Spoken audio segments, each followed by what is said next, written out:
Hello everyone and welcome. My name is Andrew. And I'm Rachel. And we are Podchaser podcast. We are a true crime podcast aiming to put you, the listener, at the scene of the crime.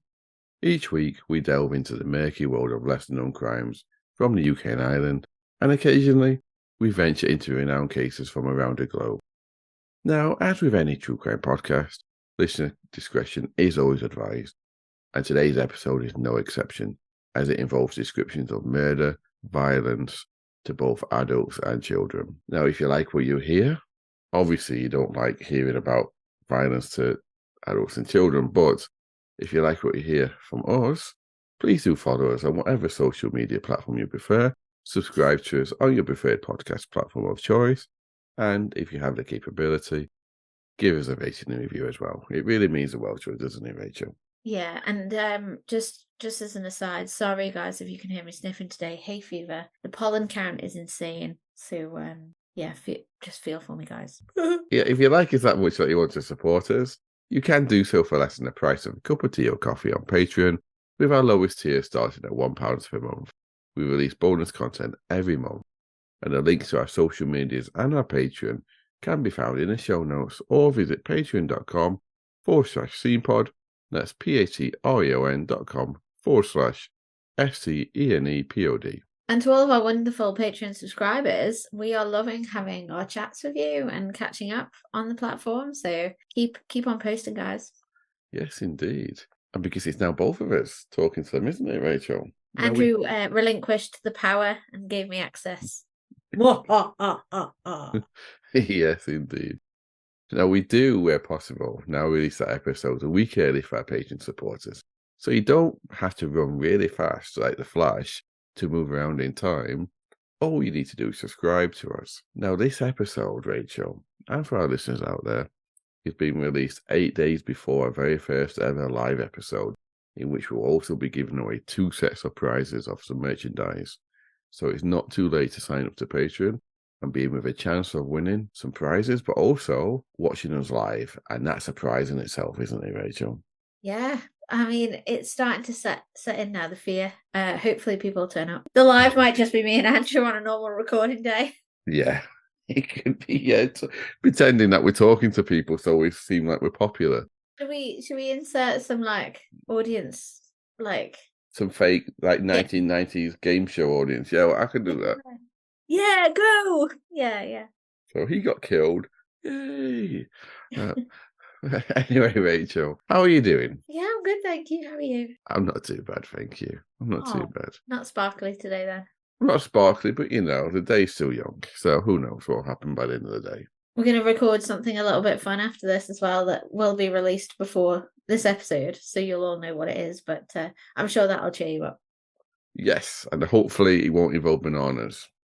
It doesn't. I don't know why you keep on mentioning bananas this morning, but no, there's no question on there about bananas. I don't even like... From a Breville toaster, though. Yes, I don't even like bananas, so I'm glad. Now, more importantly, we're talking about questions. The most important question in life is, are you ready for some true crime? I was waiting for that, and yes, I was born ready. Good. So, Rachel and everyone else out there, if it's safe for you all to do so, I'd like you to relax, close your eyes and picture the scene. Today I'd like to take us back to the 30th of March, 2017, and this week we're in Norton, which is a suburb of the town of Stourbridge in the West Midlands of England. Now, Stourbridge is a market town with a population of just over 60,000 people, and it's famous historically for its glass making, and it still actually to this day holds the International Festival of Glass, although these days it's well known for being a market town and also being a fair trade town. Now, on the 30th of March 2017, we're going to Greyhound Lane in Norton, to be exact. And it's a little after midnight. It was dry. It was obviously dark because it's a little after midnight. And it's around 12 degrees Celsius, which is around 53 or 54 degrees Fahrenheit. Now, it's on Greyhound Lane in a suburb of Norton that Aaron Barley was lurking. Barley, who was 24 at the time, had just gained access to the garden of the house that belonged to the Wilkinson family. The Wilkinson family consisted of Tracy and Peter Wilkinson, who were 50 and 47 respectively, their daughter Lydia, who was 24, and their 13-year-old son Pierce, along with the family dog. Now, they were a normal family who had been lucky enough to succeed in life. Tracy was a stay-at-home mum. Peter Wilkinson owned an engineering firm, and their daughter Lydia attended university at Bristol. And obviously, because their son Pierce was 13, he was still at school. So CCTV would show Aaron Lurkin moving around the garden and the parked cars in the property in an obvious attempt to keep himself hidden from the sight of anyone. It would show him removing his light-coloured jacket to make himself less visible, as he had all dark clothes on then, and also putting dark-coloured socks over his brightly coloured trainers to hide them from being spotted by anyone as well. Oh, wow. How creeped out would you be if you could see that CCTV live? Like, I'm guessing it was public CCTV maybe in the car park area, but... No, it was a family CCTV for the home. Okay, so imagine you had a prompt on your phone. You know the way that like Ring doorbells now, and there are other doorbells available. But you know how they like prompt your phone that there's movement. Yeah. Imagine watching that at the back of your house and being like, Wow. holy crap. Yeah. Yeah, I know it would freak you out, wouldn't it? But It would, yeah. he also had on a dark-coloured balaclava, and at 44 minutes past midnight, no, we know this exact time because we saw it on the CCTV, he went into the garden shed of the Wilkinson home before emerging from the shed holding a hammer. Oh, God. And roughly an hour later, he attempted to break into the house via a window, but he was unsuccessful. A CCTV would then show him hiding in bushes and moving around the garden, waiting for an opportunity. Has he been scoping these guys out for a while? Like, not taking a weapon to the scene of the crime is quite... Yeah. I'm going to have to say, like what I always say to you, Rachel, let's wait and see, because Okay. That's half the story. But yeah, you'd think, like, does he know these people or not? So that opportunity that he was waiting for, Rachel, it came at around 7:30 a.m. So he's been there for like 7.5 hours now. Yeah, and he, like, again, he's obviously there with purpose, because like if you were on the scout just to break in and see what you could get your hands on, it'd be during the night, wouldn't it? So you could get in and out. But he's got some sort of purpose here, so he's hung around at the one property. Yeah, exactly. Yeah, so at 7:30, when Peter would leave the house, Peter, the father of the family, he would leave the house with the family dog to take the dog for a walk. So when Peter left the house, Aaron then went into the house, because the door was now open, and into the kitchen and armed himself with some kitchen knives. Once he had the knives, he went upstairs, and while we don't know the order it occurred in, we know that he climbed on the bed Tracy was asleep in due to his dirty footprints being left on the sheets. And then he stabbed Tracy through the bed sheets, and with such force that some of the knife wounds went up to 15 centimeters deep. Oh my God. And her husband's just out walking the dog. Like, he's not left for the day. He's going to come back and see this, isn't he? Yeah. And now he definitely, yeah.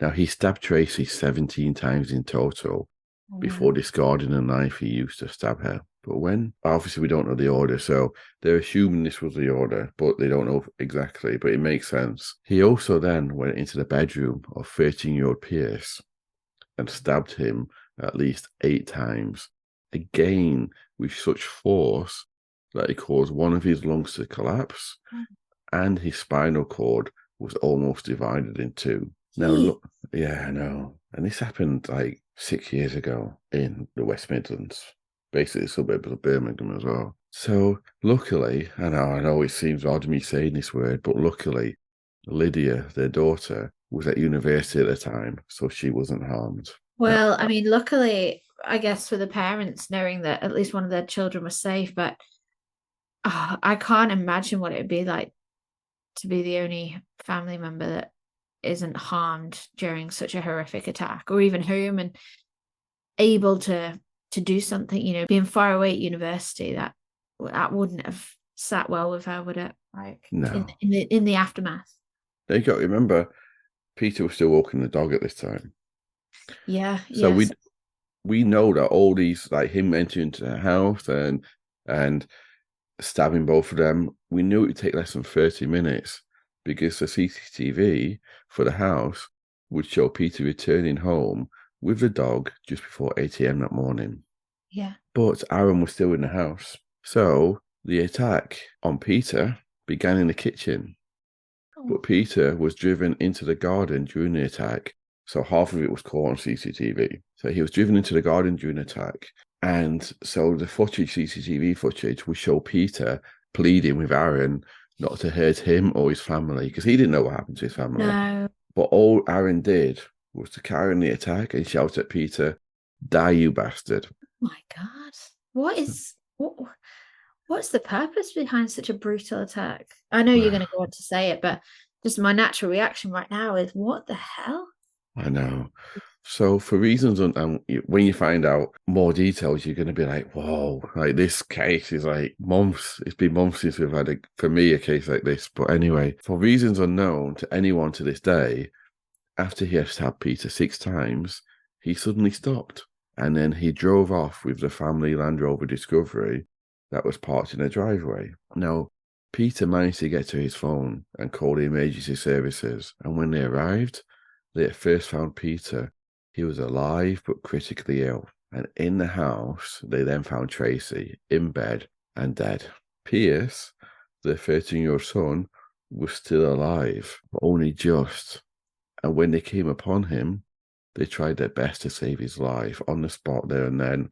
But sadly, he succumbed to his injuries and he died in his home, in his bedroom. Oh my goodness, this is heartbreaking. Yeah, Peter was rushed to the hospital in a very serious condition and had to undergo emergency surgery to try and save his life. The surgery was to deal with 2 stab wounds to the abdomen and 2 in his bowel. He was in hospital for a while, and the first week in critical care, but he slowly managed to recover. Now, it did take 9 months before he could even return to work part-time. That shows you how serious his injuries were. So what about Aaron, Rachel? What happened to him after he drove off? And why did he do it? As you asked me earlier, if he even had a reason at all. Yeah, I mean, I'm just going to throw some ideas out there. Like, was he an ex of the daughter who knew the family? Or my other thought is that it's like a drug-fueled kind of attack, that he's pictured this family being similar to his own, maybe. And, he's attacked them in a haze, like not in his own frame of mind kind of thing, and kind of gone to town on them, because the attack's very personal, isn't it? All the stabbing and like standing over the bodies, and it's brutal. So yeah, there's obviously, he either knows them or he thinks he knows them. Yeah, that's some reasonable guesses there, Rachel. But let's look at what happened immediately after he drove away, and then we'll look into that. So after he got away, he was driving at speed and erratically. So he was chased by the police due to his driving. And as he was being chased, he crashed and was arrested after a foot pursuit. When the car was examined, the knife he'd used to attack Peter was found in a footwell of the car. So that's what happened to him immediately afterwards. We now know he's been arrested. Yeah, arrested, but not for the crime of killing and attempted murder. Yeah. So let's look at who Aaron was, his connection to the Wilkinson family, and potentially why he did it. So Aaron, he had a very troubled upbringing, Rachel. To start with, he was a child of incest, with his father being the uncle of his mother. When he was 4 years old, his father died of cancer, and 2 years later, his mum died of a heart attack, so he was orphaned at the age of 6. His childhood was not stable at all.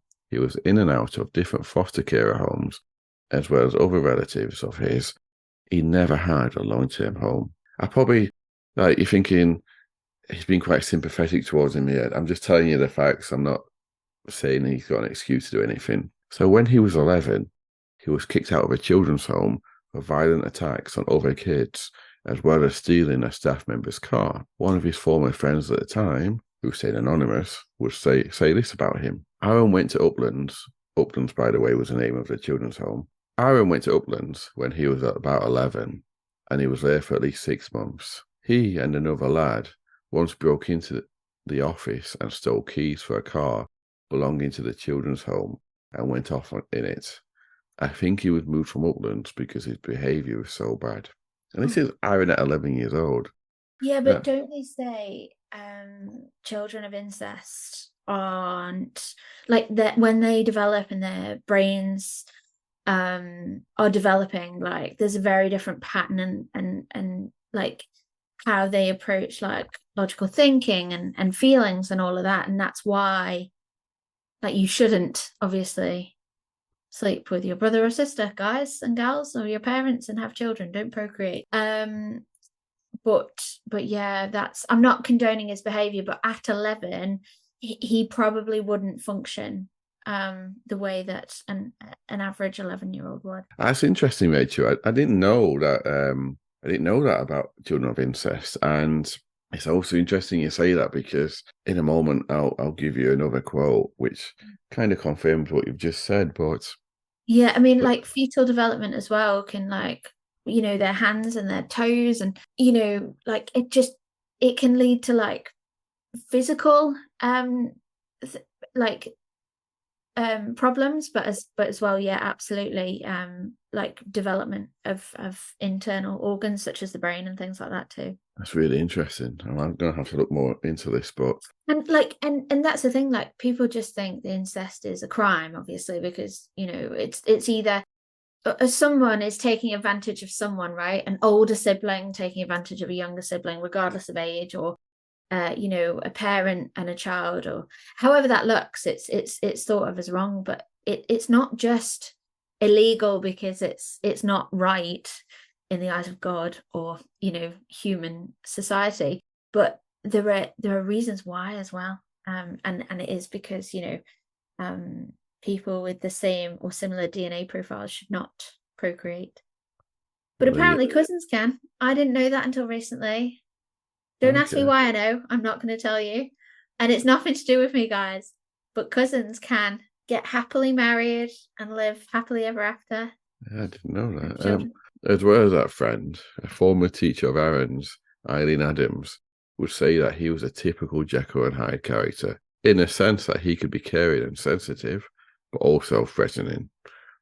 And another one of his friends from the time, who again wanted to say anonymous, would say this about him as a child. And this actually touches on what you've just said, Rachel, regarding the children of incest.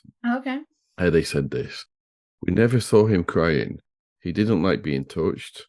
It's as though he didn't feel anything. He was the type of kid who, if he saw something upsetting happening to someone, he wouldn't get upset or cry.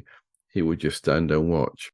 It was like he was in his body, but detached from it." So that actually, to me, that sounds like that matches exactly what you just said. Yeah, it's like I mean, I don't know for sure, but I read stories and reports like when people have like split personality, don't they?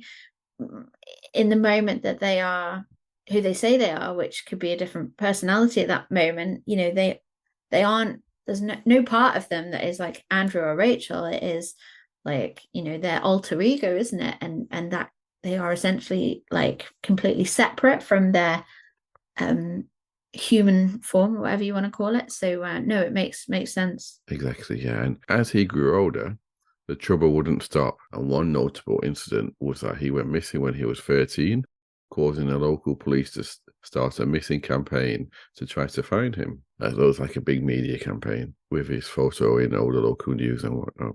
And unfortunately, Rachel, by the time he was 23, he hadn't changed his life at all. He did have a partner at one stage and a child by that partner, but he had amassed 21 different convictions, including one for assault on his then partner, the mother of his child. Now, that assault was the most serious of the 21 convictions, because even though the maximum term that could be given was 5 years, he pled guilty for that crime, which normally means a third off being guilty at the earliest possible opportunity. And he still got 44 months, which is just over 3.5 years. So it shows you how serious that assault was. So by early 2016, it was March 2016 actually, so almost just over a year to the date when he attacked the Wilkinson family. So by early 2016, When he was 23, he was living homeless. And it was while he was homeless, trying to sleep in a cardboard box outside of Tesco's, that an event happened that would be the start of the tragic end of both Tracy and her son Pierce's life, and also the lives of Peter and Lydia that would be changed forever. It was as he was trying to sleep outside of Tesco's that he was spotted by someone who took pity on him and just wanted to help him. And that someone, Rachel, was Tracy Wilkinson. Oh no. So her kindness in trying to help somebody homeless is ultimately what got her killed. Yes. Wow. Now, Tracy was a good woman, Rachel. Yeah. She was a person who, at every opportunity, just wanted to help people.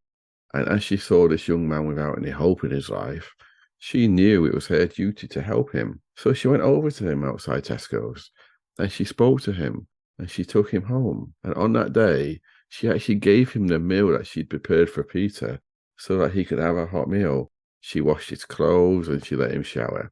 And from that point on, she actually did her best to make sure he had a hot meal every single day. Aaron would insist to Tracy that all he needed in life was a chance. So that's what he got. He became a regular visitor at the Wilkinson home, doing odd jobs in return for food and cash. They helped him get back on his feet. They got him to attend an alcohol and drug rehab facility.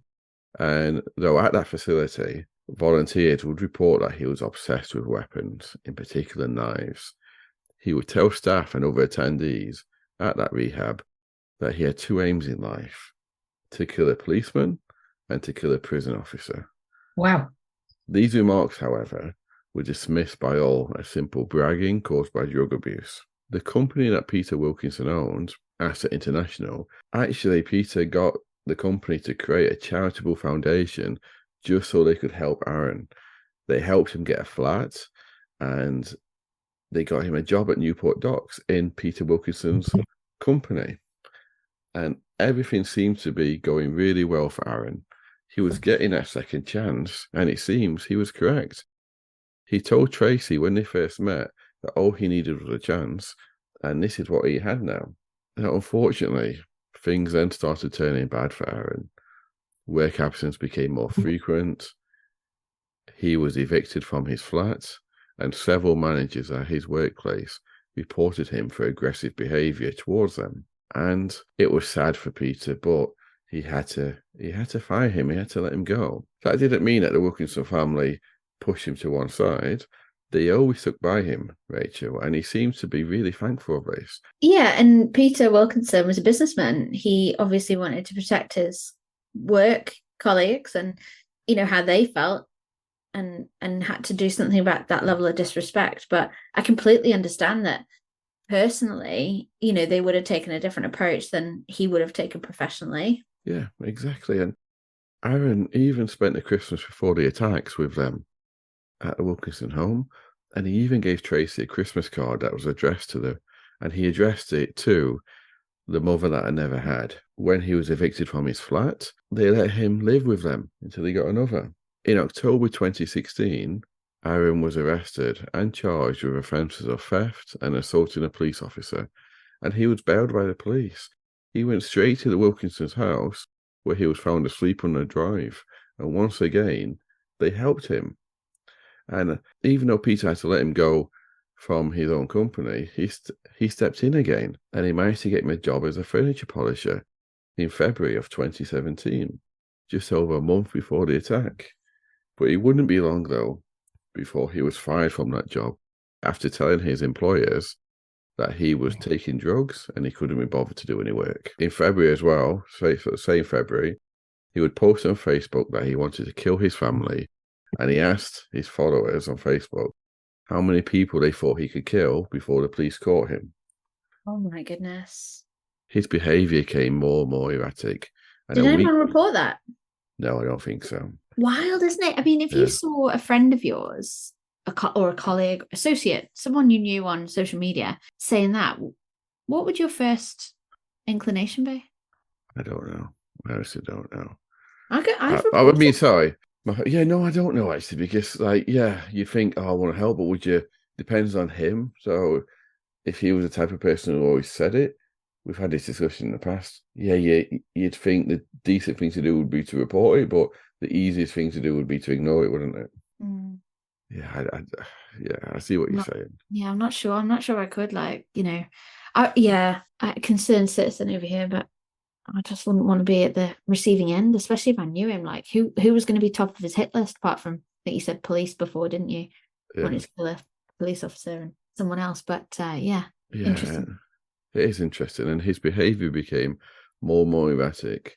And a week before the killings, a friend of Tracy's would recount that he had begun threatening to kill Tracy. So that same week, it's worth noting that in February of 2017, when he lost his second job, that's when he cut off all communication with the Wilkinson family. He himself chose, they wanted to carry on helping him, and he himself chose not to speak to them. But that same week that he threatened Tracy that he was going to kill her, that was when the week that the Wilkinson family decided to stop paying for his mobile phone. So even though he cut off talking to them, they were still paying the bill of his mobile phone, and they'd been paying it for the past year since the very first day that they met. Well, not the very first day, but they got him a mobile phone and they paid Wow. the bill. Because It's, they su- just it's sorry, such a parent thing to do, isn't it? Like, yeah, yeah, and they decided at this point that they needed to distance themselves from him, given that he wouldn't communicate or interact with them. So this takes us up to the murder, and now we know that he knew the family, and we know he did it. So the only question left, Rachel, is the question of why. well, I think I now know that. I think he's coupled with the drugs binge that he's been on, he's just taken it out on them. He thinks he's been abandoned by them. I feel like he's built up all this anger towards them, like done him wrong. It's interesting you say that. When he was arrested, he refused to allow the police to do a toxicology test on him. So it was never known if he was under the influence at the time of the killings.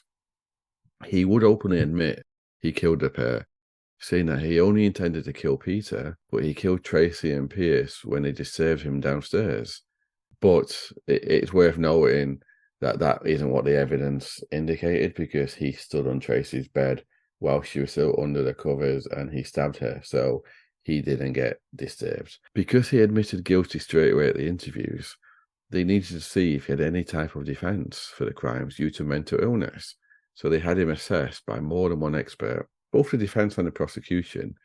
But all the experts came back and said that Aaron had no mental illnesses that would cause him to kill. So when they all came back saying that, he pled guilty to the two murders and the attack. Now, his medical history shows that he was diagnosed with ADHD and prescribed medication when he was only about 8 or 9 years old. And over times in his young life, he had been diagnosed with post-traumatic stress disorder, depression, and latterly, personality disorder. He had been prescribed over the years various forms of antipsychotic, mood stabilizing, and antidepressant medication. During the sentencing hearing, the Wilkinson family submitted victim impact reports. Peter's impact statement said he had uncontrollable emotion due to, and these are his words here, the vile, callous, barbaric, and cowardly act that Aaron did. He would also say this: we cared for Aaron, welcomed him, and we showered him with love and respect, which he had never received anywhere else. The repayment was for him to destroy my family for no reason whatsoever. Lydia, try not to have tears here, Rachel. Lydia, It is so hard because, like, yeah, just to comprehend, like, how much they have done for someone. It's bad enough when that person throws it back in your face verbally, or still carries on with their behavior despite all of the help that you've offered. How frustrating is that as a human being? But to have been attacked physically, have your home broken into, and your wife and child dead as a result is just, I can't comprehend that. yeah, exactly. And Lydia, do you remember the daughter who was away at university? Yeah. She would say this in the impact statement, and there's a little bit, but I think it's worth reading.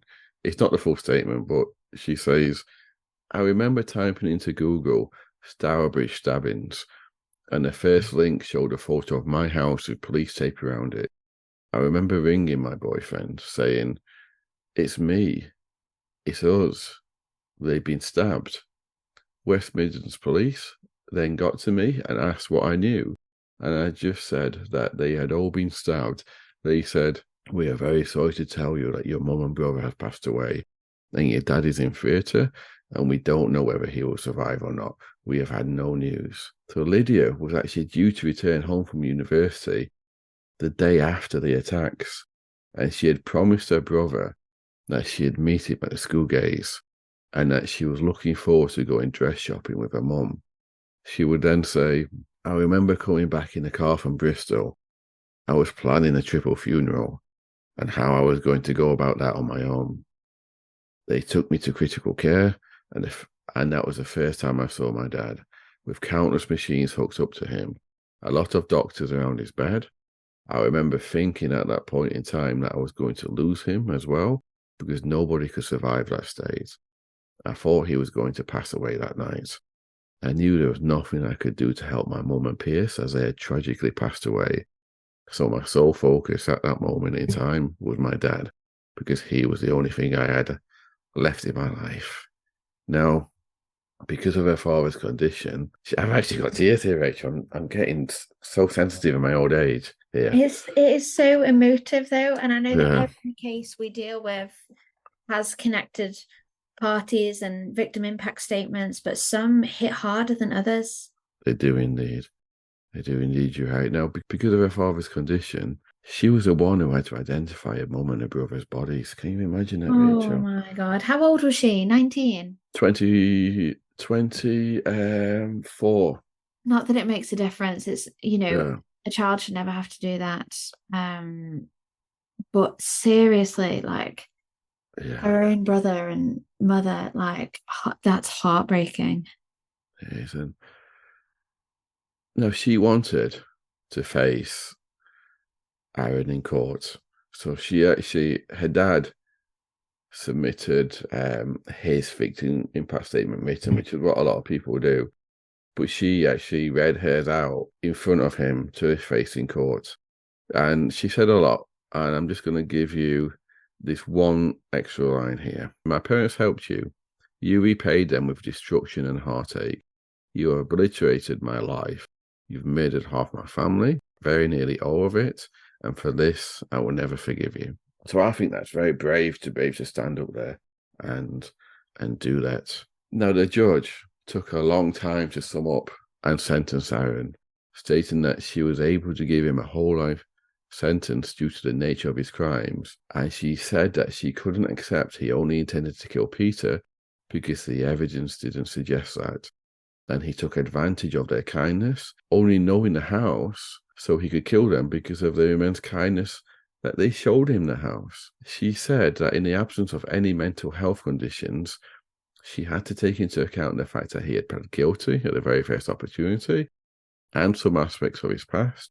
So she sentenced him to life with a minimum term of 30 years in prison. Now, Rachel, as it's becoming normal for me to say these days, this isn't the end of it, however. There was an appeal, but for this time, it wasn't an appeal by Aaron. It was an appeal by the prosecution because they argued that the sentence was too lenient, that it should be higher. This shows you how barbaric it was. 30 years, they're saying it's too lenient. So the appeal judges, as expected, they went into minute detail and they made several points, with the main one being that the original judge did make a slight mistake, counting Aaron's youth as a mitigating factor. They quoted law stating that over 21, in some cases it can be counted, but most cases it can't. So they increased his sentence from a minimum term of 30 years to a minimum term of 35 years. And that is how it ended. So what do you think of this one, Rach? And that is a minimum term, isn't it? Because Yes. he could be in there a lot longer, and especially like to me, and I'm guessing he's had some sort of psychological assessment, he's not going to be able to mask like how he feels towards other human beings. Well, And don't forget that his two ambitions in life was to kill a police officer and a prison officer. yeah, absolutely. So it will be interesting to see in time if he actually ever got out, because I don't think him, more so than many, won't be able to like hide how he really feels. And That's true. And you remember that from what I can gather, he has never still been diagnosed with anything, any type of mental health problem that he still just saying. Just that's what he did. Now, I haven't actually given a reason why he did this, Rachel, have I? I forgot that.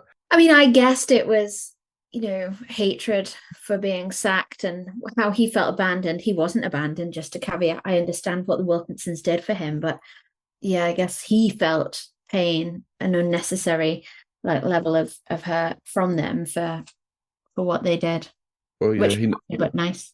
he never actually said why, and he never showed any remorse either, by the way.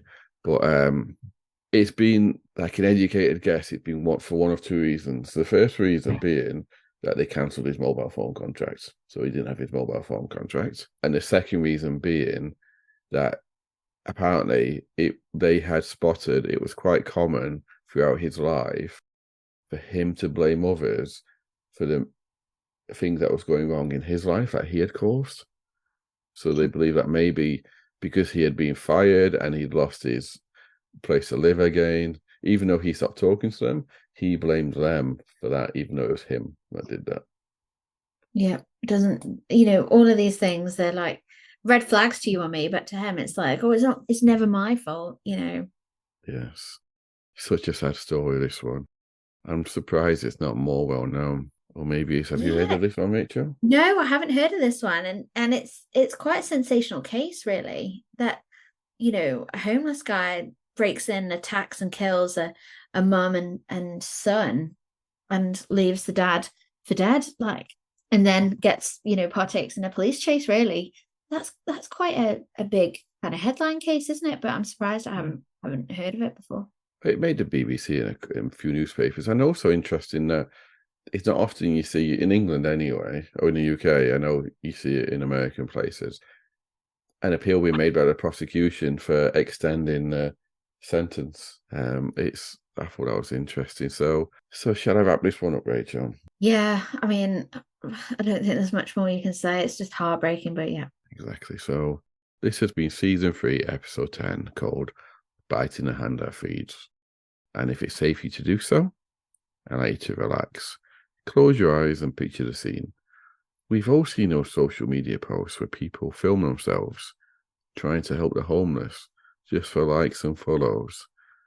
But aside from that, there are people out there who really want to help, who try their best to help at every point in their life, like Tracy Wilkinson. What would you do in this situation?